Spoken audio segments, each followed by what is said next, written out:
প্রথম ধাপে ইউপি নির্বাচনে বিনা প্রতিদ্বন্দ্বিতায় জয় নৌকার ৭১ প্রার্থী।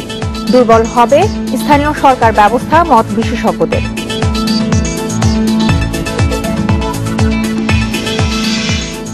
রাজধানীতে নিয়ম নীতির তোয়াক্কা না করেই চলছে সিএনজি অটোরিকশা, যাত্রীকে গুনতে হচ্ছে ২ থেকে ৩ গুণ বেশি ভাড়া।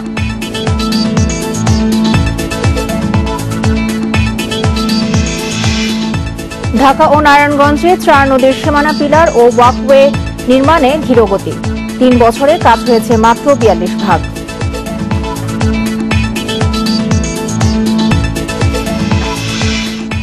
বেআইনিভাবে প্লট নিয়ে অবৈধ অর্থে ৯ তলা ভবন, বিচারপতি সিনহার বিরুদ্ধে দুদকের মামলা।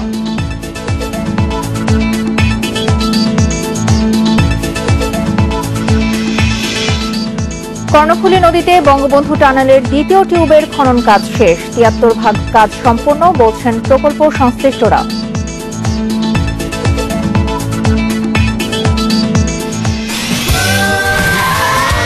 Saudi Extreme. Enjoy smooth speed. স্বাগত ইন্ডিপেন্ডেন্ট সংবাদে, আপনাদের সাথে আছি আমি সঞ্চারী মজিদ তমা এবং আমি মুজাহিদুল ইসলাম। শুনছিলেন শিরোনাম, চলে যাচ্ছি বিস্তারিত সংবাদ। প্রথম ধাপে ৩৬৪ ইউপি নির্বাচনে বিনা প্রতিদ্বন্দ্বিতায় নির্বাচিত নৌকার ৭১ প্রার্থী। বিরোধী দল ভোটে না আসায় দ্বিতীয় ধাপে ৮৪৮ ইউপিতে এ সংখ্যা আরও বাড়বে বলে মনে করছেন স্থানীয় সরকার বিশেষজ্ঞরা। তাদের মতে চলমান প্রক্রিয়া স্থানীয় সরকার ব্যবস্থাকে দুর্বল করবে। জুনে প্রথম ধাপের ২০৪ ইউনিয়ন পরিষদের চেয়ারম্যান পদে জয় পান আওয়ামী লীগের ১৪৮ প্রার্থী। এর মধ্যে ১২০ জন সরাসরি ভোটে, ২৮ জন চেয়ারম্যান হন বিনা প্রতিদ্বন্দ্বিতায়। অন্যদিকে স্বতন্ত্র ৪৯ আর ৩ রাজনৈতিক দল থেকে নির্বাচিত হন ৭ জন। সেপ্টেম্বরে প্রথম ধাপের দ্বিতীয় পর্বে ১৬০ ইউপির ১১৯টিতে জয়ী নৌকার প্রার্থীরা। এর মধ্যে বিনা প্রতিদ্বন্দ্বিতায় চেয়ারম্যান ৪৩ জন, স্বতন্ত্র প্রার্থী জয় হয়েছে ৩৬টিতে, একটিতে জিতেছেন ওয়ার্কার্স পার্টির প্রার্থী। প্রথম ধাপে মোট ৩৬৪ ইউপির ৭১টিতে ভোটই হয়নি, প্রতিদ্বন্দ্বী না থাকায় জয়ী আওয়ামী লীগের প্রার্থীরা। এ অবস্থায় ১১ নভেম্বর দ্বিতীয় ধাপে ৮৪৮টি ইউনিয়ন পরিষদেও এ ধারা অব্যাহত থাকবে বলে মনে করছেন বিশেষজ্ঞরা। নির্বাচন যদি এরকম ভাবে বিনা প্রতিদ্বন্দ্বিতা হয় অথবা ভোটাররা তাদের ভোটাধিকার প্রয়োগ করতে না পারেন, সেটা কিন্তু রাষ্ট্রের জন্য ভালো হবে না।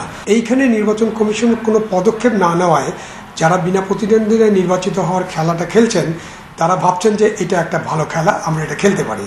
সেখানে রেফারি তাদেরকে হলুদ কার্ড বা লাল কার্ড কিছুই দেখাচ্ছে না, যেটা তাদের ক্ষমতার মধ্যে আছে। তবে ক্ষমতাসীন দলের নেতারা বলছেন বিনা প্রতিদ্বন্দ্বিতায় নির্বাচিত হওয়ার দায় আওয়ামী লীগের নয়।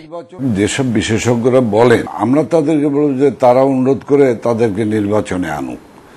নির্বাচনে পরাজয় ভেবে যদি কেউ নির্বাচনে না আসে, সেখানে আমাদের কি করার আছে বলেন, আমরা কি করতে পারি তাদেরকে? বিনা প্রতিদ্বন্দ্বিতায় নির্বাচিত হওয়াটা অসাংবিধানিকও কিছু নয়, অগণতান্ত্রিকও কিছু নয়। ধানের শীষ এমন পচা পড়ছে যে ধানের শীষে কেউ ভোট দিতে চায় না, সুতরাং তারা দেখা যাবে যে তাদের প্রার্থীকে অন্য কোনো মার্কা দিয়ে দাঁড় করিয়ে দিয়েছে। তাদের মতে স্থানীয় সরকার সহ যে কোনো নির্বাচন বর্জন বিএনপির জন্য আত্মঘাতী। অস্তিত্ব রক্ষায় দলটির ভোটে আসা দরকার বলে মনে করছেন তারা। তবে বিএনপিকে নির্বাচনে আনতে উদ্যোগ নেবে না আওয়ামী লীগ। কখনো কখনো তাদের মধ্যে। Ijazur Rahman, independent news, Dhaka. নিয়মনীতির তোয়াক্কা না করেই রাজধানীর সড়কে দাপিয়ে বেড়াচ্ছে সিএনজি অটোরিকশা। মিটার অনুযায়ী ভাড়া না নিয়ে কন্ট্রাক্টে চলাচল যেন নিয়মে পরিণত হয়েছে। ফলে গন্তব্যে পৌঁছতে মানুষকে গুনতে হচ্ছে ২ থেকে ৩ গুণ ভাড়া। এদিকে সিএনজির দরজার সিটকিনি চালকের পাশে থাকায় নিরাপত্তা নিয়েও শঙ্কা জানিয়েছে মানুষ। প্রথম ২ কিলোমিটার ৪০ টাকা, পরবর্তী প্রতি কিলোমিটার ১২ টাকা। এই হারে ভাড়া নির্ধারণ করে দেয়া হলেও অধিকাংশ সিএনজি চালকই তা মানছেন না। চুক্তি অনুযায়ী যাত্রী পরিবহন করেন অধিকাংশ সিএনজি চালক, ফলে বাধ্য হয়েই বাড়তি ভাড়া গুনতে হচ্ছে মানুষকে। এদিকে দৈনিক জমার পরিমাণ ৯০০ টাকা নির্ধারণ করা হলেও মালিকরা ১০০০ থেকে ১২০০ টাকা আদায় করেন বলে দাবি সিএনজি চালকদের। কখনই মিটারে যায় না, ওরা সবসময় আপনি এইভাবেই মানুষের উপর, সাধারণ পাবলিকের উপর জুলুম করতেছে। গাড়ির জমা ৯০০ টাকা, সে জায়গায় ১২০০ টাকা নিচ্ছে। আপনারা কি এটা বলতেছেন না? পুলিশ যে হয়রানি করতেছে সেটাও তো আপনাদের বলার দরকার। বিআরটিএর নির্দেশনা অনুযায়ী ছিনতাই রুখতে সিএনজিগুলোতে খাঁচা সংযোজন করেছেন মালিকরা। তবে এটির সিটকেনি থাকে ড্রাইভারের পাশে। এতে ছিনতাই প্রবণতা আরও বাড়তে পারে বলে শঙ্কা যাত্রীদের। একটা দুর্ঘটনা ঘটলে পরে হয়তো ড্রাইভারের কিছু হলো, আমি সুস্থ আছি, আমি যে বের হয়ে আসব, বের হওয়ার সুযোগটা অনেক সময় থাকে না, ছোট ছোট জালির ভিতর দিয়ে আমি কিন্তু এটা খুলতে পারি না। দ্বিতীয় হলো গিয়ে আমি বলবো এখানে যে ছিনতাইয়ের সময় চালকের সাথে যদি ছিনতাইকারীর কোনো একটা যোগসূত্র থেকে থাকে তাহলে কিন্তু আমি অনেকটা বন্দী অবস্থায় আছি। বিআরটিএ বলছে শুধু অভিযানই সমাধান নয়, নৈরাজ্য কমাতে প্রয়োজন যাত্রী ও চালকের সচেতনতা বাড়ানো। আমাদের মোবাইল কোর্টের সামনে পড়লেও যাত্রীরা স্বীকার করে না যে আমি আসলে মিটারে যাচ্ছি না, আমি যে ভাড়ায় যাচ্ছি, কন্ট্রাক্টে যাচ্ছি, এই কথা কিন্তু স্বীকার করে না। মালিক, ড্রাইভার, যাত্রী, এটা সবারই সমন্বিত প্রচেষ্টা প্রয়োজন। বিআরটিএর তথ্য অনুযায়ী রাজধানীতে যাত্রী পরিবহনে চলাচল করে প্রায় 13,000 নিবন্ধিত CNG autorickshaw. Biprajit Chanda, independent news, Dhaka. Dhaka ও নারায়ণগঞ্জের 4 নদীর সীমানা পিলার ও ওয়াকওয়ে নির্মাণ কাজ এগোচ্ছে ধীর গতিতে। আগামী জুনে এই প্রকল্প শেষ হওয়ার কথা থাকলেও 3 বছরে কাজ হয়েছে মাত্র 42%। অজুহাত হিসেবে প্রকল্প সংশ্লিষ্টরা বলছেন করোনা মহামারী ও টেন্ডারে দেরি, উচ্ছেদে বাধার কারণে ধীর গতিতে এগোচ্ছে কাজ। বুড়িগঙ্গা, তুরাগ, শীতলক্ষ্যা ও বালু নদীর তীরে পিলার স্থাপন, তীর রক্ষা, ওয়াকওয়ে ও জেটি নির্মাণের কাজ শুরু হয় 2018 সালের জুলাইয়ে। প্রকল্প ব্যয় ধরা হয় 848 কোটি 55 লাখ টাকা। তবে 3 বছরে কাজের অগ্রগতি হয়েছে মাত্র 42%। বুড়িগঙ্গা ও তুরাগ নদীর তীরের প্রকল্পের কাজ কিছুটা দৃশ্যমান হয়েছে। বালু ও শীতলক্ষ্যা নদীর তীরে বাস্তব কাজের তেমন কোনো অগ্রগতি নেই। সর্বোচ্চ আদালতের রায়কে অগ্রাহ্য করে নদীর পেটের মধ্যেই পিলার দেওয়া এবং অনেক ক্ষেত্রেই অত্যন্ত নিম্নমানের পিলার দেওয়ার মধ্যে দিয়ে যারা এই অন্যায় কাজগুলি করছে তাদেরকে সহযোগিতা করা, প্রকল্পের সাথে সংশ্লিষ্ট সকলেই সরকারের মূল চেতনা বিরোধী অবস্থান নিয়ে এটাকে ধীরগতি করা অথবা করতে না দেওয়া, এবং সবশেষে একদিকে যখন পুরো উচ্ছেদ অভিযান চলছে তখনই তাদের উচিত ছিল এগুলোর উচ্ছেদের পরপরই কার্যকর করা। এ প্রকল্পের আওতায় 52 কিলোমিটার ওয়াকওয়ের মধ্যে 30 কিলোমিটারের কাজ চলছে। এছাড়া 4 নদীর সীমানা নির্ধারণে 10,820টি পিলার বসানোর কথা ছিল, সেটি কমিয়ে এখন 7,500 এসেছে। এর মধ্যে প্রায় 4,100টি পিলার দৃশ্যমান। তবে পিলার স্থাপনের কাজেও অনিয়মের অভিযোগ উঠেছে। পাশাপাশি কাজের ধীরগতির কথাও স্বীকার করেছেন প্রকল্প সংশ্লিষ্টরা। পিলার অনেক জায়গায় শুকনা মৌসুমে মাটিতে বসাতে হয়, কারণ প্লাবনের কারণে অনেক সময় পানির জন্য কাজ করা যায় না।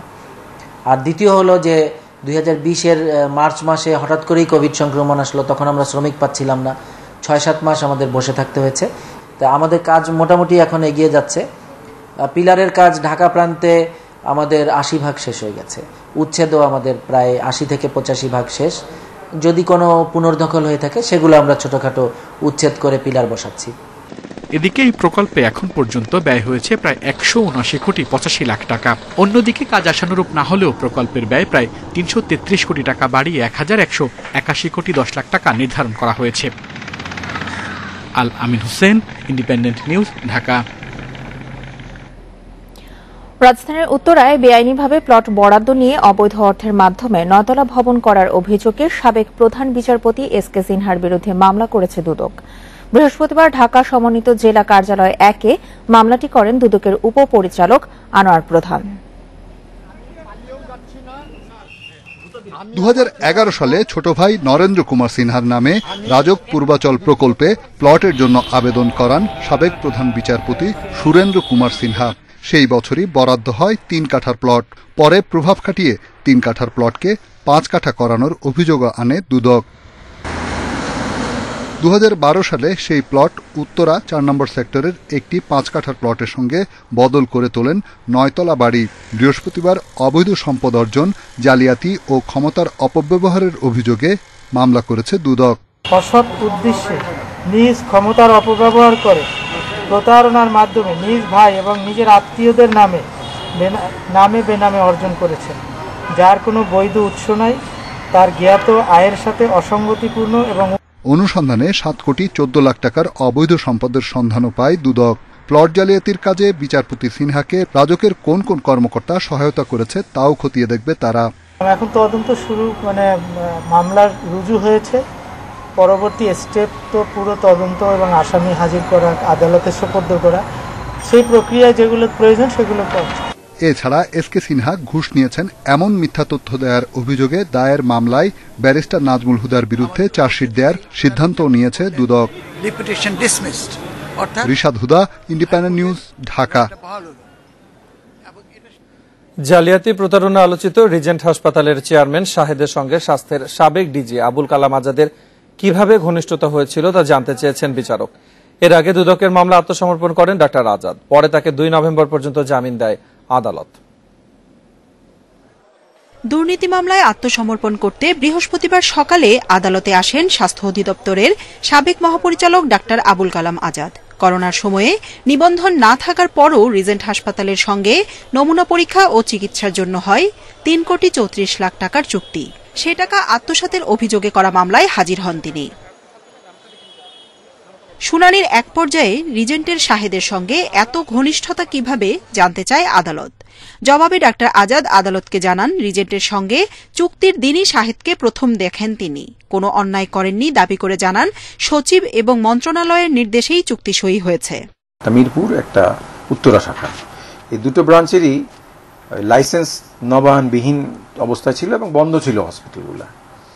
সেই হাসপাতাল দুইটাকে কোভিড ডেডিকেটেড করে চালু করার জন্য একটা এমইউ তৈরি করা হয় এবং সেই এমইউতেই এই আবুল কালাম আজাদ উনি স্বাক্ষর করেছিলেন without permission of health ministry. এমইউটা স্বাক্ষর করার কারণেই এই টাকাগুলা উনি কালেকশন করতে পেরেছেন এবং এই টাকাগুলা নিশ্চয়ই কালেকশনের সাথে এই আবুল কালাম আজাদও জড়িত এবং বেআইনিভাবে উনি ওই টাকাটার লভ্যাংশ উনি পেয়েছেন নিশ্চয়ই। দুদক তার করা জামিন আবেদনের বিরোধিতা করলে ডাক্তার আজাদ আদালতকে জানান তিনি ক্যান্সারে আক্রান্ত। পরে তাকে জামিন দেয় আদালত। শাহেদ যে প্রতারক এটা তারাও অ্যাডমিট করে গেছে। হসপিটালটাকে এমইউটা বাতিল করে দিলেই হতো, কিন্তু বাতিল না করে কন্টিনিউ করে নিয়ে গেছেন সেখানে। সেইটাই আমাদের বক্তব্য ছিল। যাই হোক, বিজ্ঞ আদালত তার অসুস্থতার গ্রাউন্ডে হয়তো বা সহানুভূতির সাথে দেখে তাকে জামিন দিয়েছেন। 2 নভেম্বর এ মামলার অভিযোগপত্র আমলে নেয়ার দিন ঠিক করা আছে। ডাক্তার আজাদ ছাড়াও এতে আসামি রিজেন্টের শাহেদ ও স্বাস্থ্য অধিদপ্তরের 4 কর্মকর্তা। জান্নাতুল ফেরদাউস তানভি, ইন্ডিপেন্ডেন্ট নিউজ, ঢাকা। জনপ্রশাসন মন্ত্রণালয়ের অতিরিক্ত সচিব পরিচয় দিয়ে প্রতারণার অভিযোগে এক ব্যক্তি ও তার 4 সহযোগীকে গ্রেপ্তার করেছে গোয়েন্দা পুলিশ।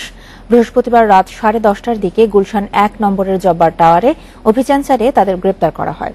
গ্রেপ্তারকৃতদের একজন আব্দুল কাদের নিজেকে অতিরিক্ত সচিব বলে পরিচয় দিতেন। সহযোগীদের নিয়ে বিপুল অঙ্কের ঋণ ও সরকারি বিভিন্ন কাজের সুযোগ দেওয়ার নামে করেছিলেন প্রতারণা। তার সঙ্গে দেখা করতে লাখ টাকা ভিজিটিং ফি, কাজের আগে মোটা অঙ্কের অর্থ এবং জামানত হিসেবে চেক গ্রহণ ছিল প্রতারণার কৌশল। এরই মধ্যে কয়েকশো কোটি টাকা হাতিয়ে নিয়েছে চক্রটি। এ চক্রের সঙ্গে জড়িত বাকিদের ধরার চেষ্টা করছে আইনশৃঙ্খলা বাহিনী।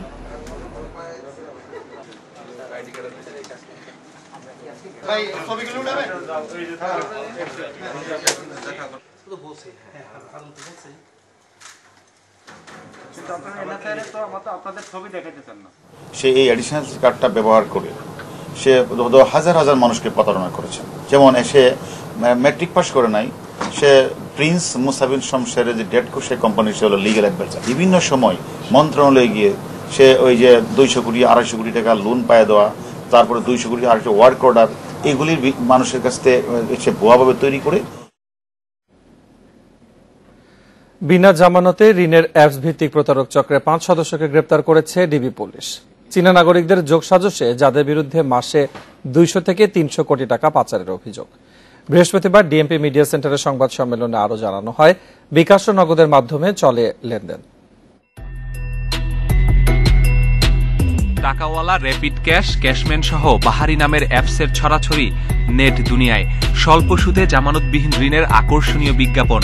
টার্গেট বেকার ও নিম্ন আয়ের মানুষ। নির্দিষ্ট অ্যাপের নিবন্ধন করলেই মিলবে 3 থেকে 7 দিনের জন্য 3000 টাকা পর্যন্ত ঋণ। তবে তা নিতে প্রসেসিং ফি বাবদ কেটে রাখা হয় 810 টাকা। এখানেই শেষ নয়, 7 দিনে পরিশোধ করতে না পারলে 200% সুদ।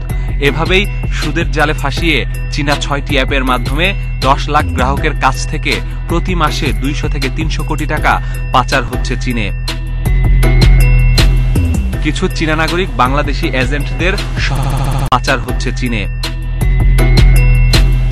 কিছু চীনা নাগরিক বাংলাদেশি এজেন্টদের সহায়তায় এসব অ্যাপের মাধ্যমে অল্প সুদে ঋণ নেয়ার নামে অবৈধ উপায়ে গ্রাহকের তথ্য হাতিয়ে নেয়ার পাশাপাশি মাত্রাতিরিক্ত সুদ আদায় করছে। অ্যাপসগুলো পরিচালিত হচ্ছে চায়না থেকে।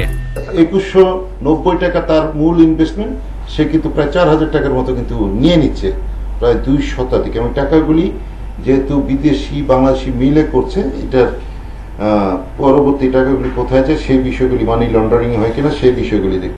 ডিবি জানাচ্ছে, প্রথমে এরা ফেসবুক ও ইউটিউবে বুস্টিং এর মাধ্যমে অ্যাপগুলোর চটকদার বিজ্ঞাপন দেয়। আগ্রহীরা অ্যাপ ডাউনলোড করে ঋণ নিতে গেলেই দিতে হয় জাতীয় পরিচয়পত্র সহ ব্যক্তিগত সব তথ্য। এরা কৌশলে অ্যাপের মাধ্যমে ফোনের সব তথ্য নিয়ে নিচ্ছে। ইতিমধ্যে আমরা 5 জনকে গ্রেপ্তার করছি, আমাদের অভিযান অব্যাহত আছে। আমরা বাকি এদেশে আরো অনেক কিছু জড়িত আছে, তাদেরকে আমরা গ্রেপ্তারে আইনের আওতায় এনে কোনো ধরনের অনুমোদন ছাড়াই thunder light technology, new vision fintech ও বেসিক ডেভেলপমেন্ট সোসাইটির নামে আর্থিক প্রতিষ্ঠান হিসেবে পরিচালিত হচ্ছিল এই সুদের ব্যবসা। Masudur Rahman, independent news, Dhaka. বাংলাদেশ, নেপাল ও মিয়ানমারকে 10 লাখ ডোজ করে অক্সফোর্ডের টিকা রপ্তানির অনুমতি পেল সেরাম ইনস্টিটিউট। বৃহস্পতিবার রাতে এই তথ্য নিশ্চিত করেছেন ভারতের স্বাস্থ্য মন্ত্রণালয়। এই টিকা পেতে সেরামের সঙ্গে চুক্তি করেছিল বাংলাদেশ। তবে মার্চ থেকে ভারতে করোনা তীব্র রূপ নিলে টিকা আসা বন্ধ হয়ে যায়। সেরাম পরিচালক প্রকাশ কুমার সিং আগস্টে ভারতের স্বাস্থ্যমন্ত্রীর কাছে টিকা রপ্তানির অনুমতি চেয়েছিলেন। পরে দিল্লি জানিয়েছিল অক্টোবরে উদ্বৃত্ত টিকা রপ্তানি আবারও শুরু হতে পারে। সেরামের কাছ থেকে 3 কোটি ডোজ অক্সফোর্ডের টিকা কেনার চুক্তি করে সরকার। এর মধ্যে দেশে এসেছে 70 লাখ।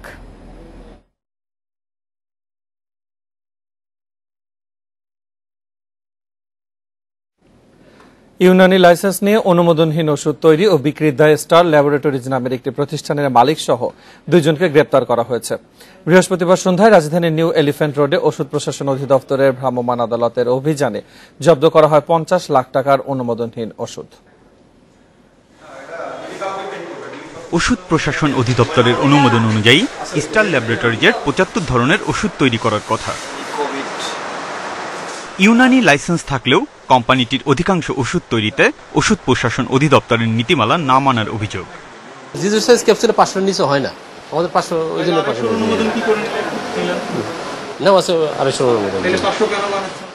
জিরো সাইজে 500 ধরে, এই জন্য 250 অনুমোদন কেন নিলেন? তাহলে 500ই নিতেন। জি, সেটাই নেওয়া উচিত। অনুমোদনের বাইরে কেন গেলেন সেটা একটু বলেন। তাহলে আপনি কি অপরাধ করলেন না?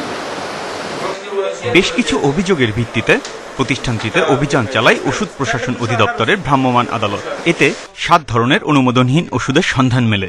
এখানে বিভিন্ন ধরনের অ্যামাইনো অ্যাসিডের কথা বলেছে, কিন্তু তাদের যে অনুমোদন আছে এটা অ্যামাইনো অ্যাসিড কোনো কিছুই নাই। এটা বলছে লিভার সিরোসিসে ইউজ হয়, কিন্তু তাদের যে অনুমোদন আছে সেটা সাধারণ দুর্বলতার ক্ষেত্রে ইউজ হয়। যারা লিভার সিরোসিসে আক্রান্ত হচ্ছে, তারা এই ওষুধ খেয়ে বিভিন্নভাবে প্রতারিত হচ্ছে, তাদের ওষুধ তো ভালো হচ্ছে না, তারা আরও বেশি কমপ্লিকেশনের মধ্যে পড়ে যাচ্ছে। নিজেরা তৈরি না করে বিদেশ থেকে মানহীন বেশ কিছু ওষুধ এনে চড়া দামে বিক্রির অভিযোগও প্রতিষ্ঠানটির বিরুদ্ধে। ওষুধ প্রশাসন অধিদপ্তর এটা নিয়ে জিরো টলারেন্সে আছি। যে কোনোভাবে ইনফরমেশন যদি আমরা পাই নকল ভেজাল যারা করে, এদেরকে আমরা সতর্ক করতে চাই। এরপর থেকে কোথাও পেলে আমরা সরাসরি ওই অভিযান যাব। অনুমোদনহীন নিম্নমানের ওষুধ বাজারজাত করে গ্রাহকদের সঙ্গে প্রতারণা করা প্রতিষ্ঠানগুলোর বিরুদ্ধে অভিযান চলমান থাকবে বলে জানিয়েছে ওষুধ প্রশাসন অধিদপ্তর। Biprajit Chanda, independent news, Dhaka. প্রথমবার স্থানীয়ভাবে ব্যবসার পরিবেশ সূচক প্রকাশ করেছে মেট্রোপলিটন চেম্বার এবং পলিসি এক্সচেঞ্জ। 10টি সূচকের মধ্যে বাংলাদেশ সবচেয়ে এগিয়ে অবকাঠামো খাতে। বৃহস্পতিবার এক ভার্চুয়াল অনুষ্ঠানে প্রতিবেদনটি প্রকাশ করা হয়। এ সময় প্রধানমন্ত্রীর বেসরকারি শিল্প ও বিনিয়োগ বিষয়ক উপদেষ্টা সালমান এফ রহমান বলেন, দেশে বিনিয়োগের পরিবেশ উন্নয়নে সহায়তা করবে এই সূচক। কোনো দেশে ব্যবসা করা কত সহজ তা নিয়ে প্রতিবছর ইজ অব ডুইং বিজনেস নামে বৈশ্বিক সূচক প্রকাশ করত বিশ্বব্যাংক। কিন্তু অনিয়মের অভিযোগ প্রমাণ হওয়ায় এবছর থেকে তার প্রকাশ না করার ঘোষণা দেয় সংস্থাটি। প্রতিবেশী দেশের মতো এবার বাংলাদেশ প্রকাশ করল ব্যবসার পরিবেশ সূচক, যেখানে বাংলাদেশের সার্বিক স্কোর 61.01। ব্যবসায়ী, আইনজীবী ও বিভিন্ন স্টেক হোল্ডারদের সহায়তায় এই ইন্ডেক্স তৈরি করা হয়েছে। এর মাধ্যমে দেশে ব্যবসার পরিবেশ কেমন, বিনিয়োগের সুযোগ কেমন তা জানা সম্ভব হবে।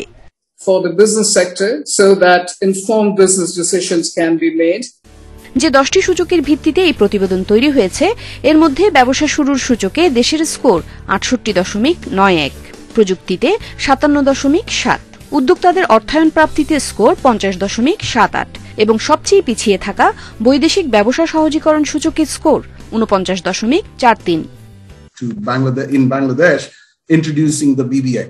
সূচকটি বিশ্লেষণ করে দেখা গেছে ঢাকায় বিনিয়োগের সুযোগ কমলেও চট্টগ্রামে বাড়ছে। 10টি মানদণ্ডের 4টিতেই শীর্ষে আছে চট্টগ্রাম। বিভিন্ন মেগা প্রকল্পের কাজ চলমান হওয়ায় এক্ষেত্রে উন্নতি হচ্ছে। দেশের 8 বিভাগের বিভিন্ন খাতের 450 উদ্যোক্তার উপর জরিপ চালিয়ে এ প্রতিবেদন তৈরি হয়েছে। এতে দেখা যায় ঢাকা চট্টগ্রামের চেয়ে দেশের অন্যান্য অঞ্চলে ব্যবসা শুরু তুলনামূলক সহজ। ব্যবসার পরিবেশ উন্নয়নে এই সূচকের পাশাপাশি বিজনেস লজিস্টিক সূচক প্রকাশের আহ্বান জানান প্রধানমন্ত্রীর উপদেষ্টা। দেশ এগিয়ে যাচ্ছে, এর ধারাবাহিকতা বজায় রাখতে এই সূচকটি দেশের ব্যবসার পরিবেশ উন্নয়নে অনেক সহায়ক হবে বলে আমি মনে করি। তবে একে বিশ্বাসযোগ্য করে তুলতে হবে সবার মধ্যে, আর প্রতি বছরই এটি প্রকাশ করতে হবে। এমসিসিআই বলছে এই প্রতিবেদনকে বিশ্বব্যাপী গ্রহণযোগ্য করতে আগামী বছর থেকে আরও সমৃদ্ধ আকারে প্রকাশ করা হবে। উমনহার আজমি, ইন্ডিপেন্ডেন্ট নিউজ, ঢাকা। কর্ণফুলী নদীর তলদেশ দিয়ে বঙ্গবন্ধু টানেলের দ্বিতীয় টিউবের খনন কাজ শেষ হয়েছে। এর ফলে চীনের সাংহাই নগরীর আদলে 1 সিটি 2 টাউন ধারণায় আরো এক ধাপ এগিয়ে গেল দেশের বাণিজ্যিক রাজধানী চট্টগ্রাম। প্রকল্প সংশ্লিষ্টরা বলছেন এরই মধ্যে টানেলের 73% কাজ শেষ হয়েছে। তবে ব্যবসায়ীদের দাবি টানেল ঘিরে অন্যান্য অবকাঠামোর কাজও দ্রুত শেষ করতে হবে। কর্ণফুলী টানেলের পতেঙ্গা প্রান্তে মাটির নিচে উকি দিচ্ছে বিশাল টানেল বোরিং মেশিন। গত ডিসেম্বরে আনোয়ারা প্রান্ত থেকে খনন কাজ শুরু হয়েছিল এই যন্ত্র দিয়ে। প্রায় 2400 মিটারের টিউব খননের মাধ্যমে শেষ হল টানেলের মূল খনন কাজ, যা ছিল এই প্রকল্পের সবচেয়ে জটিল অংশ। টানেল বোরিং মেশিনের মাধ্যমে প্রথম টিউবের কাজ শেষ করতে সময় লেগেছিল 17 মাস। দ্বিতীয় টিউব খননে 7 মাস কম সময় লেগেছে। নদীর তলদেশ দিয়ে 18 থেকে 31 মিটার গভীরতায় টিউব দুটির প্রশস্ততা 35 ফুট এবং উচ্চতা 16 ফুট। মূল টানেলের দৈর্ঘ্য 3.32 কিলোমিটার। এর মধ্যে টানেলের টিউবের দৈর্ঘ্য 2.45 কিলোমিটার। খনন কাজ সম্পন্ন হওয়ার পরে এখানে যে টিবিএম মেশিন সেটা আমাদেরকে ডিসমেন্টেল করে আস্তে আস্তে বের করে নিয়ে আসতে হবে। সেটা পরিষ্কার করতে আমাদের প্রায় 2 মাস 2.5 মাস সময় লাগবে এবং আমরা এই টিউবের মধ্যে ল্যান্ডস্লেপ যেটার উপর যে গাড়ি চলবে সেটা ল্যান্ডস্লেপের কাজ শুরু করতে আমাদের জানুয়ারি মাস থেকে এটা ল্যান্ডস্লেপের কাজ শুরু করা হবে। ব্যবসায়ীরা বলছেন টানেল নির্মাণের পাশাপাশি এগিয়ে নিতে হবে সংশ্লিষ্ট অন্যান্য অবকাঠামোর কাজও, নইলে সম্ভাবনার যে দুয়ার খুলতে চলেছে তা পূর্ণতা পাবে না। যদি বিনিয়োগ বান্ধব এবং আমাদের অন্যান্য যে পর্যটন বান্ধব এরিয়া হিসেবে যদি এই টানেলকে আমরা ইউজ করতে চাই, টানেলের মাধ্যমে যদি আমরা এই সুবিধাগুলোকে পেতে চাই, তাহলে আরো বেশ কিছু কাজ এখানে আছে। দক্ষিণ চট্টগ্রামের সাথে একটা কানেক্টিভিটি পুরো বাংলাদেশের সাথে হচ্ছে, এটা হচ্ছে মূল কথা। এবং কানেক্টিভিটি যেখানে বাড়বে সেখানে শিল্প হবে, সেখানে ব্যবসা হবে। 2019 সালে 24 ফেব্রুয়ারি টানেলের খনন কাজের উদ্বোধন করেন প্রধানমন্ত্রী শেখ হাসিনা। এই প্রকল্পে ব্যয় ধরা হয়েছে 10,374 কোটি টাকা, যার মধ্যে চীনের এক্সিম ব্যাংক ঋণ দিচ্ছে প্রায় 5,900 কোটি টাকা। করোনার চোখ রাঙানিকে উপেক্ষা করে মাত্র 10 মাসে সম্পন্ন হয়েছে বঙ্গবন্ধু টানেলের দ্বিতীয় টিউবের খনন কাজ। সামনে সবচেয়ে বড় চ্যালেঞ্জ দুটি টিউবের মাঝখানে 3টি সংযোগকারী পথ স্থাপন করা। অনুপম শীল, ইন্ডিপেন্ডেন্ট নিউজ, চট্টগ্রাম। জুমের সোনালী ধান হাসি ফুটিয়েছে সাজেক ভ্যালির তীরের জুমিয়াদের মুখে। রাঙামাটির পাহাড়গুলোতে এখন শোভা পাচ্ছে সোনালী ধান। প্রতিটি পরিবার এবার 25 মনের বেশি ধান ঘরে তুলবেন বলে আশা জুমিয়াদের। যোগাযোগ ব্যবস্থার উন্নতির কারণে পাহাড়ের অনেক এলাকা থেকে হারিয়ে গেছে জুম চাষ, কিন্তু দুর্গম এলাকায় প্রচলন রয়ে গেছে ঐতিহ্যবাহী জুম চাষের। এমনই এক এলাকা সাজেক তীরবর্তী উদয়পুর। এটি বাংলাদেশ ভারত সীমান্তের কাছে।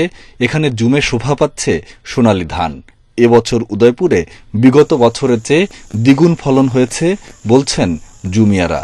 শুধু ধান নয়, সাথী ফসলেরও ফলন হয়েছে বেশ। একই অবস্থা গোটা পাহাড়ি এলাকায়। ধান লাগাইয়ে নি থিনারি হচ্ছে ধান দলই দেয় না ধান এই আমি এই জুমের এই বছর চাষ করছি যে আমাদের খুব ফসল হয়েছে। ধান লাগাইয়ে হুজু লাগাইয়ে গুছে শীতে আরো হেবিজি হুচং। কৃষি বিভাগ বলছে আবহাওয়া অনুকূলে থাকায় ফলন ভালো হয়েছে, হাসি ফুটেছে জুমিয়াদের মুখে।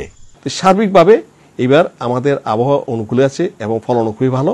তবে ট্রেন্ড যেটা দেখা যায় এতে কিন্তু জুমের আস্তে আস্তে কিছু কমে আসছে, কারণ কিছু বাগান আমাদের পরিণত হচ্ছে যেগুলা জুম চাষ করতো এরকম কিছু জায়গা আমাদের স্থায়ী ফল বাগান রূপান্তর হচ্ছে।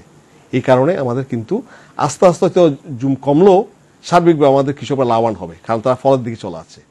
এবছর রাঙামাটির দুর্গম এলাকায় প্রায় ৬,০০০ হেক্টর জমিতে জুম চাষ হয়েছে।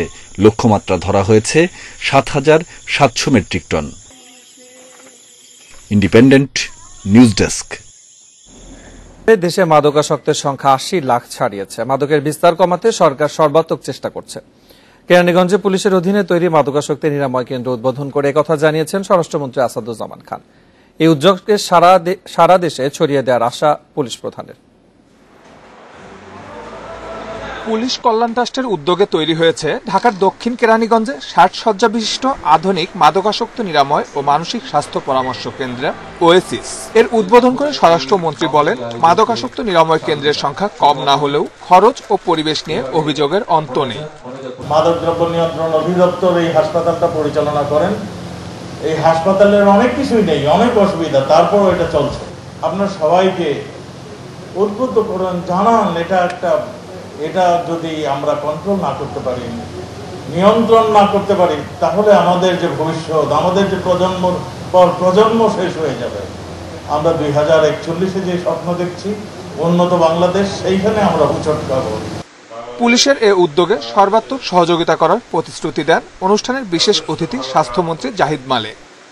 এই ধরনের একটি উদ্যোগ নিয়েছেন ওনারা এবং আমরা আশা করব প্রতিটি ডিভিশনে এই ধরনের উদ্যোগ গ্রহণ করবে এবং মানুষকে বিভিন্ন ধরনের আধুনিক সেবা দিয়ে, আধুনিক চিকিৎসা দিয়ে ওনারা এই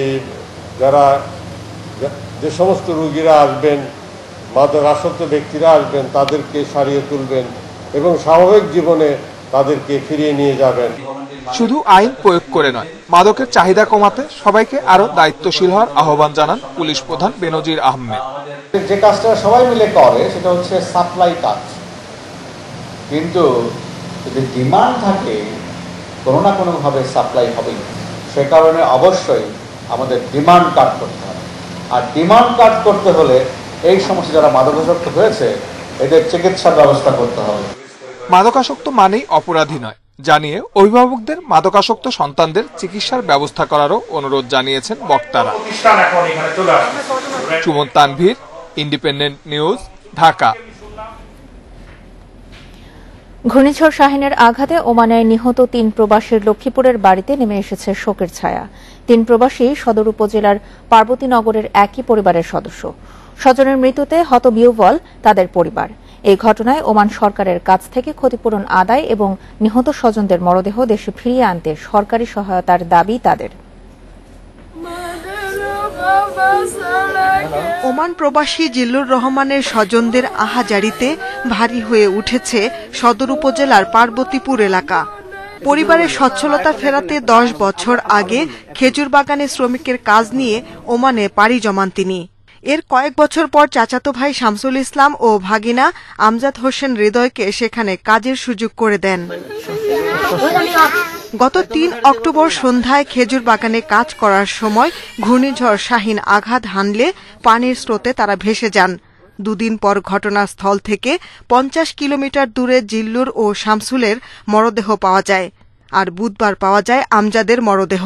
আমার একমাত্র ছেলে, আমার এই ছেলের উপরে আমার পুরো ফ্যামিলির নির্ভর। সংসারে আমার 3 নাতি 1 নাতিন, 4 জন, আর আমরা বউ শাশুড়ি মিলে 3 জন, 7 জন। তাদের মৃত্যুর খবরে স্বজনরা শোকে হতবিহ্বল। এ ঘটনায় ওমান সরকারের কাছ থেকে ক্ষতিপূরণ আদায় এবং নিহত স্বজনদের মরদেহ দ্রুত ফিরে পেতে সরকারি সহায়তার দাবি তাদের। 3 জনে খেজুর বাগানের কাজ করতেন এবং এখানে আমার এই চাচাতো ভাই এর দ্বারা এই সংসারটা চলে। তাদের ফ্যামিলি দিয়ে তাকালে আমাদের কলিজা ফেটে যায়। তাই আমরা সরকারের প্রতি আকুল আবেদন জানাচ্ছি যে অন্তত হলেও লাশটার পাশাপাশি আমরা যেন কিছু আর্থিক অনুদান আমরা এই ওমান সরকার থেকে পাই।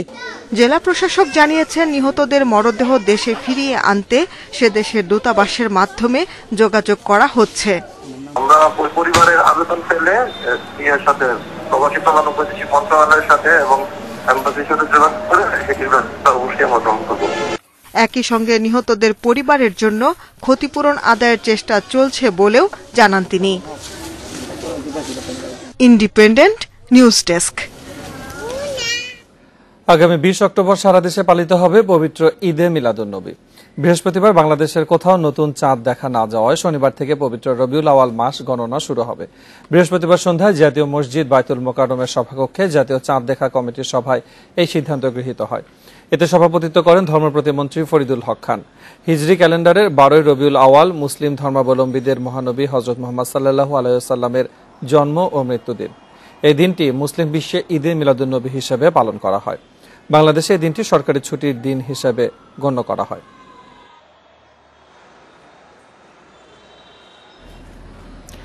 দরজায় কড়া নাড়ছে শারদীয় দুর্গাপূজা। মহালয়ার মধ্য দিয়ে দেবীকে আহ্বান করা হলেও মহাষষ্ঠীর মধ্যে দিয়ে শুরু হবে মূল আনুষ্ঠানিকতা। আর মাত্র 3 দিন পরেই সেই মাহেন্দ্রক্ষণ। তাই চোখে ঘুম নেই প্রতিমা কারিগরদের। প্রতিমাগুলোকে রঙিন করায় ব্যস্ত তারা। এদিকে উৎসব ঘিরে নেওয়া হয়েছে কয়েক স্তরের নিরাপত্তা ব্যবস্থা। শুরু হয়েছে দেবীপক্ষের ক্ষণগণনা। আর মাত্র কয়েকদিন পরেই কৈলাস থেকে মর্তে আসছেন দেবী।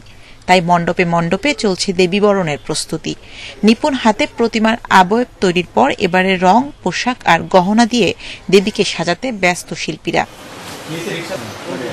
শরতের প্রকৃতির মতো উৎসবের রং লাগতে শুরু করেছে মৌলভীবাজার জেলার 961টি মণ্ডপে। তবে শহুরে পূজা আয়োজনের সাথে ভিন্নতা রয়েছে গ্রামীণ উৎসবের। প্রকৃতি আর প্রাণের মেলবন্ধনে ভিন্ন আবহ তৈরি হয়েছে গ্রাম বাংলায়।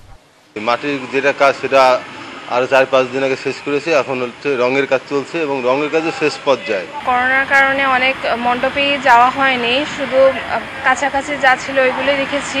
তো এবার আশা করছি এই সবগুলো মণ্ডপে ঘুরে দেখতে পারবো। নির্বিঘ্নে পূজা উদযাপনের জন্য কয়েক স্তরের নিরাপত্তা ব্যবস্থা গ্রহণ করেছে পুলিশ।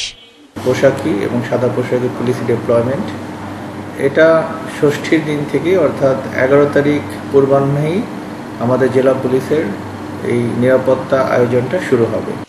গেল বছর পূজার উৎসবে ছেদ পড়লেও এবার করোনার সংক্রমণ কিছুটা কমে আসায় বেনাপোলে আবার ফিরে এসেছে উৎসবের রং।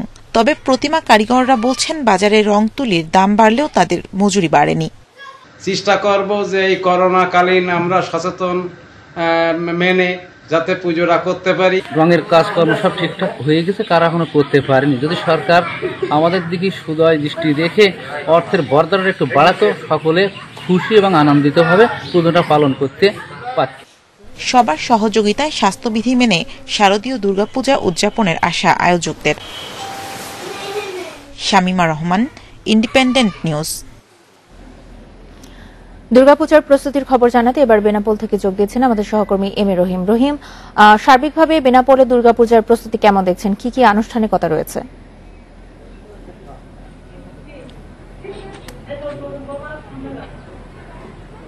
শারদীয় দুর্গাপূজা উৎসবকে কেন্দ্র করে যশোরের সারসার বিশেষ করে বন্দরনগরী বেনাপোল এলাকায় এখন অনেকটা শ্বাস রব শুরু হয়ে গেছে। মহালয়ার মধ্যে দিয়ে যখন পুজোর আনুষ্ঠানিকতা অর্থাৎ প্রথম পর্ব শুরু হয়, আর 3 দিন পরেই শুরু হবে মূল অনুষ্ঠান। এর আগে আপনারা দেখেছেন যে করোনার কারণে বিশেষ করে বেনাপোলের এবার বেনাপোল সারসা উপজেলা প্রায় 11টি ইউনিয়ন এবার 29টি পূজা মণ্ডপে পূজা অনুষ্ঠিত হচ্ছে।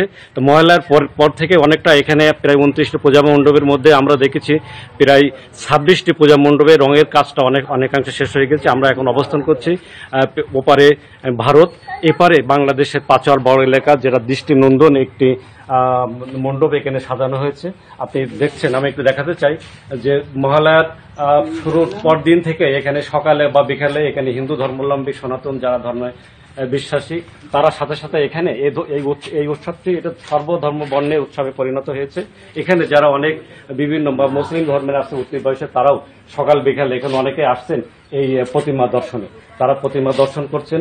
আমি কথা বলেছি স্থানীয়দের সাথে, এখানে শশা পুজো মণ্ডপের সভাপতি সেক্রেটারির সাথে, তারা আমাকে যেটা জানিয়েছেন যে গতবার বিশেষ করে আমরা করোনার কারণে অনেক জায়গায় পূজা তুলতে পারিনি, অর্থাৎ প্রতিমা তৈরি করতে পারিনি।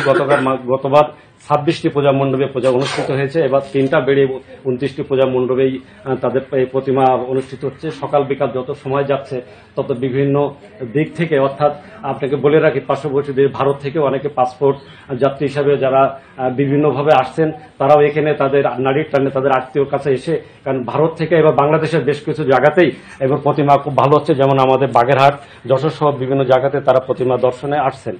আমি কথা বলেছি এখানে শাসক উপজেলা পূজা উদযাপন কমিটির সভাপতি শ্রী বৈদ্যনাথ দাসের সাথে, তিনি আমাকে যেটা জানিয়েছেন যে শাসক উপজেলা যে পূজা মণ্ডপগুলো হচ্ছে তারা ব্যক্তিগত অর্থ নেই এই পূজাগুলো তারা প্রতিবার পালন করে থাকে। তাই এখানে রাজনৈতিক নেতৃবৃন্দ যে উপজেলা আমাদের এমপি উপজেলার যে শাসক থেকে নির্বাচিত এমপি মহোদয় ও পৌর কর্তৃপক্ষের পক্ষ থেকে তাদের কিছু আর্থিক সহযোগিতা করা হয়। তাছাড়া ব্যক্তিগত যে সরকারিভাবে যে বরাদ্দ দেওয়া হয়, এখন অনেক পূজা মণ্ডপে তারা সেই বরাদ্দটি পায়নি, সে কারণে কয়েকটি মণ্ডপে এখনো রঙের কাজটা তাদের অসম্পূর্ণ রয়েছে। তবে এখানে 90% পূজা মণ্ডপ রঙের কাজ শেষ হয়ে গেছে, প্রতিমা দর্শন শুরু হয়ে গেছে। যত দিন যাচ্ছে তত যারা এই সনাতন ধর্মের বিশ্বাসী তারা প্রতিমা দেখতে আসছেন। তারা যেটা জানিয়েছেন যে এবার আমরা করোনা সুরক্ষা মেনেই এই প্রতিমাগুলো দর্শন করব।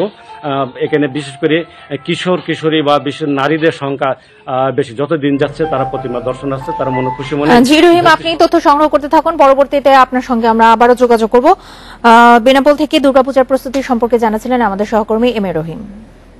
15 অক্টোবর থেকে, আর এর আবেদন নেওয়া হবে 12 অক্টোবর থেকে। বিদেশি পর্যটকদের প্রায় 1.5 বছর পর ভিসা দেওয়া শুরু করছে ভারত। দেশটির পররাষ্ট্র মন্ত্রণালয় বলছে শুরুতে চার্টার্ড ফ্লাইটের যাত্রীদের ভিসা দেওয়া হবে। তবে বিদেশি পর্যটকদের প্রায় 1.5 বছর পর ভিসা দেওয়া শুরু করছে ভারত। দেশটির পররাষ্ট্র মন্ত্রণালয় বলছে শুরুতে চার্টার্ড ফ্লাইটের যাত্রীদের ভিসা দেওয়া হবে। তবে 15 নভেম্বর থেকে সব বাণিজ্যিক ফ্লাইটের যাত্রীরা ভিসা পাবেন। এছাড়া প্রথম 5 লাখ বিদেশি পর্যটককে বিনামূল্যে ভিসা দেওয়ার কথাও জানিয়েছে নয়াদিল্লি।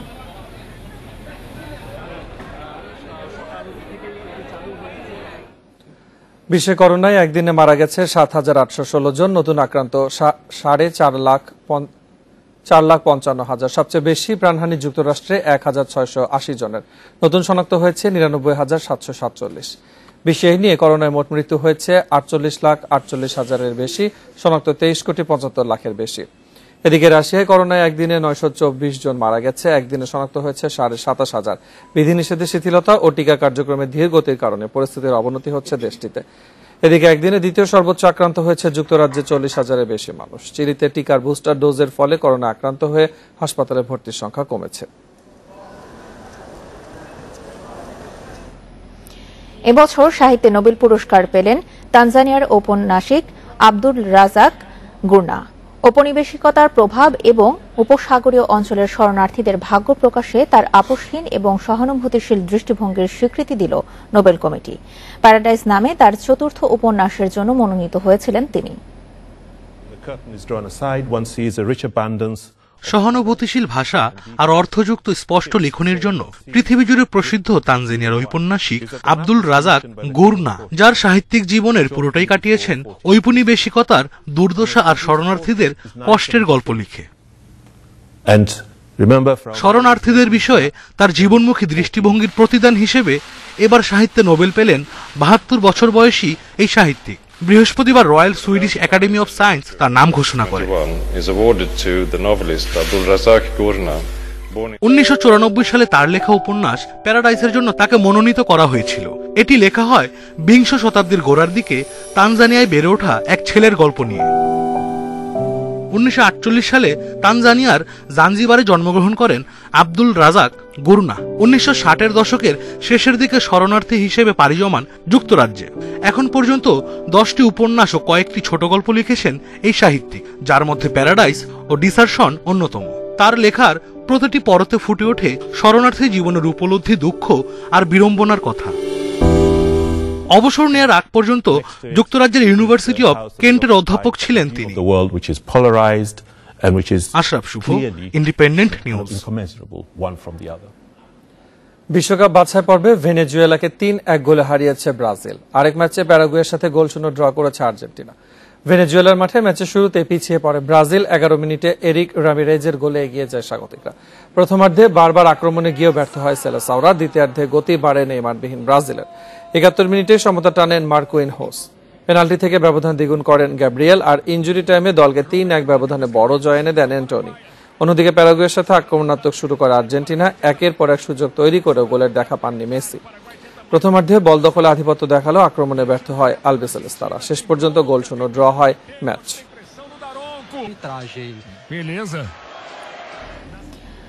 বেনজেমা এমবাপ্পে নৈপুণ্যে রোমাঞ্চকর ম্যাচে বেলজিয়ামকে হারিয়ে নেশনস লিগের ফাইনালে ফ্রান্স। 2 গোলে পিছিয়ে থেকেও বিশ্ব চ্যাম্পিয়নদের জয় 3-2 গোলে। ইতালির আরিয়াঞ্জ স্টেডিয়ামে প্রথমার্ধে 2 গোলের লিড নেয় বেলজিয়াম। 37 মিনিটে কারাস্কোর পর বেলজিয়ামকে ফাইনালের স্বপ্ন দেখায় রোমেলু লুকাকুর গোল, কিন্তু দ্বিতীয়ার্ধে অবিশ্বাস্যভাবে ঘুরে দাঁড়ায় ফ্রান্স। 62 মিনিটে কারিম বেনজেমা ব্যবধান কমান। 7 মিনিট বাদেই সমতা আসে কিলিয়ান এমবাপ্পের পেনাল্টি থেকে। এরপর নির্ধারিত সময়ের শেষ মিনিটে থিও এর্নান্দেজের দারুণ ফিনিশিংয়ে রোমাঞ্চকর জয় তুলে নেয় ফ্রান্স। রোববার ফাইনালে শিরোপা লড়াইয়ে নামবে ফ্রান্স ও স্পেন।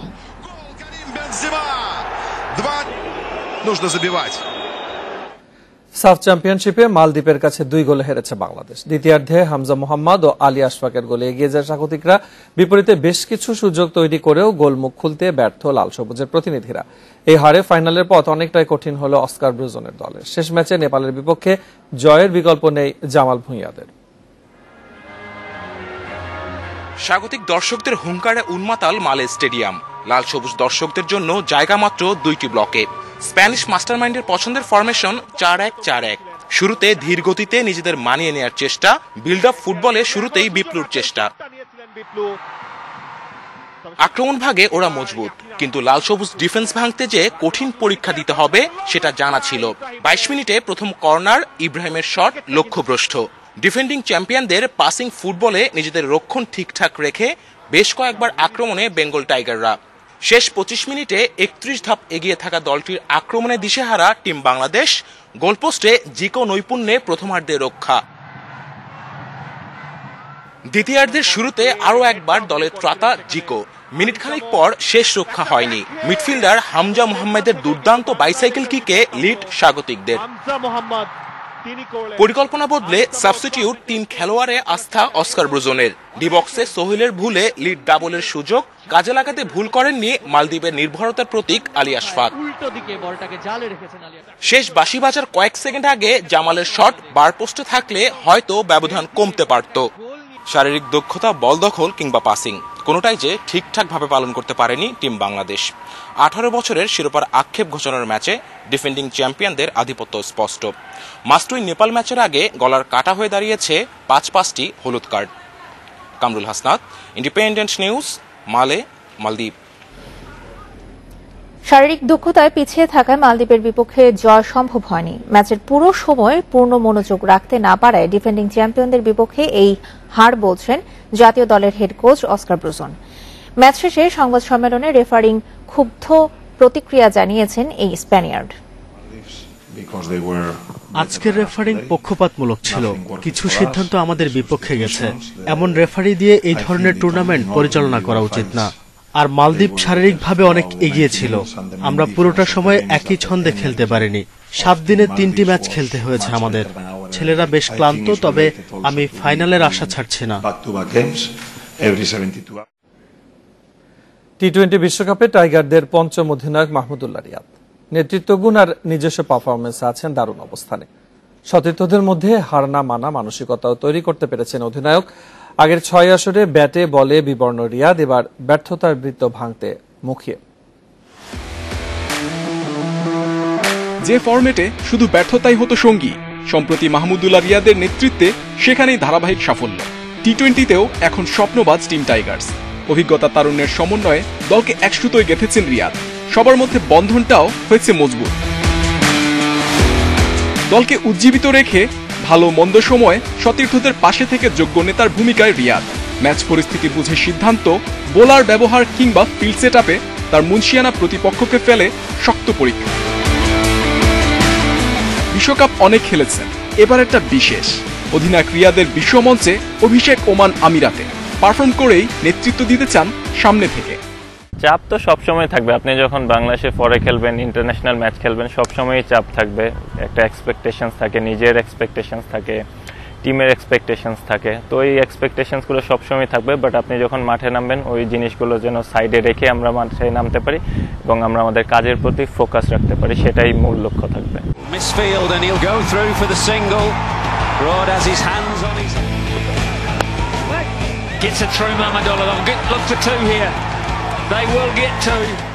আইসিসি ইভেন্টে রিয়াদ দারুণ ধারাবাহিক, 3 সেঞ্চুরি ওয়ানডে বিশ্বকাপে চাপের মুহূর্তে। তবে টি-20 মেগা মঞ্চে তার সাদামাটা পারফরমেন্স। 22 ম্যাচে 50 নেই, মাত্র 14 গড়ে 194 রান, পাশে 8 উইকেট শিকার। এবার ফর্মে থেকেই গেছেন বিশ্বকাপ মিশনে। এই বছর অধিনায়ক দারুণ ধারাবাহিক, ফিনিশিংয়ে নজর কাড়া। 15 ম্যাচে প্রায় 25 গড়ে 296 রান, স্ট্রাইক রেট 100-র ওপর। এই পরিসংখ্যান যদিও রিয়াদের মূল্যায়নের যথেষ্ট নয়। আনসাং হিরো, সাইলেন্ট কিলার, এসব বিশেষণ সেটে আছে বহুদিন। এখন ক্যাপ্টেন কুল ট্যাগ যুক্ত হবার পালা। সে পথে রিয়াদ এগিয়েছে অনেকটা। মাশরাফিকে ছাড়িয়ে তিনি টি-20 সফল নেতা। বিশ্বকাপের আগে দলের মাঝে ছড়িয়ে দিয়েছেন বিশ্বাসের মন্ত্র। Mohammad Nazim, independent news. এই ছিল এখনকার ইন্ডিপেন্ডেন্ট সংবাদ। ইন্ডিপেন্ডেন্ট টেলিভিশনের সব খবর আরো বিস্তারিত জানতে চোখ রাখুন ফেসবুক, ইউটিউব এবং টুইটারে। ধন্যবাদ সবাইকে।